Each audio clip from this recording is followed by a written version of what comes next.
Vamos lá para análise macro. Bom, a semana já começa aí com grandes expectativas para essa que tende a ser a última semana do ano no mundo inteiro. Lembrando que nós temos aí fatos acontecendo aqui no Brasil, no nosso cenário político. Nós também vamos ter decisões das políticas monetárias no planeta Terra inteiro e um caso de deflação lá na China que vem se agravando e aumentando visões negativas para o cenário chinês, mas que eu já vou comentar em seguida.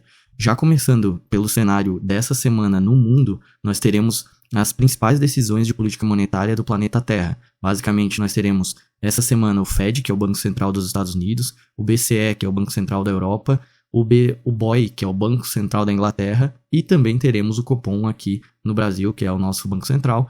Todos eles vão dar suas decisões de política monetária.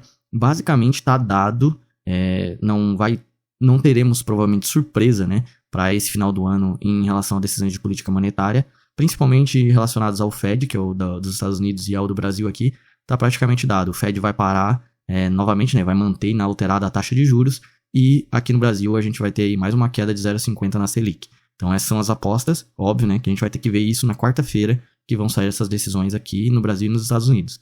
Antes disso, nós teremos agora, amanhã mesmo, o CPI, que é a inflação ao consumidor americano, que é o último dado basicamente do ano que pode dar uma pressão mais forte para as bolsas, tanto para realizar um pouco dessas altas que tiveram, ou para continuar um rally de alta aí para o final do ano, né?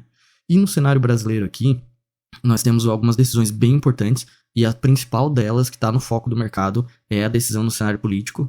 Lembrando que nós estamos hoje a 12 dias aí do recesso de final de ano na política, então nós teremos sim uma pendência a ser concluída. Basicamente, não temos nem o orçamento de 2024 aprovado ainda, ele está pendente para aprovação.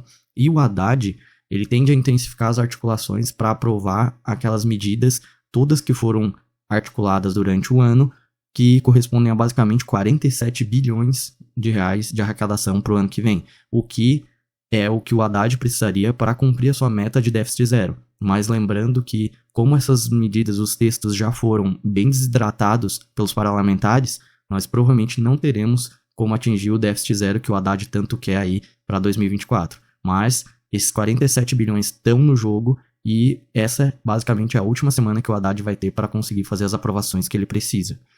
E já falando do cenário global também, nós temos um cenário na China que está dando uma azedada. Lembrando que a China já vinha com perspectivas de desaceleração e assim por diante, e no final de semana nós tivemos mais um dado de inflação e mais dados de inflação que vieram mostrando deflação, ou seja, a China ainda no cenário de desaceleração.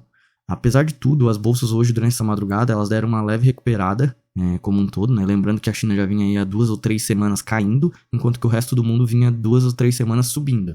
Então ela está nessa ponta contrária, o que automaticamente acaba ajudando no nosso cenário inflacionário aqui nos Estados Unidos e no mundo inteiro.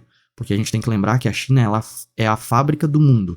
E se a fábrica do mundo não está exportando inflação para o mundo, isso é positivo na questão do combate à inflação no mundo inteiro, né? Então, acaba refletindo também para a Europa, né? Com uma desaceleração da inflação mais rápida do que era esperado que acontecesse por lá. Só que a Europa ainda vive um mundo paralelo em que ela desacelera mais do que o mundo durante esse período de recuperação aí com taxas de juros mais altas, né? Então, nós temos sim um cenário que para hoje, né, a gente ainda tem um cenário levemente neutro para as bolsas no mundo inteiro, totalmente à espera das decisões de política monetária aí de final de ano, que vão acontecer na quarta e na quinta-feira, e também do dado de inflação americano, que vai refletir para o resto do mundo, né? A princípio, para hoje, nós temos um cenário mais calmo para as bolsas, pode ter um reflexo mais positivo para a nossa bolsa aqui, por conta do cenário chinês, que deu uma recuperada. Então, ainda temos uma esperança de uma leve alta para a nossa bolsa aqui na abertura, e leve queda para o dólar aqui. Mas ao longo do dia a gente vai ter que ver as novas informações que vão saindo.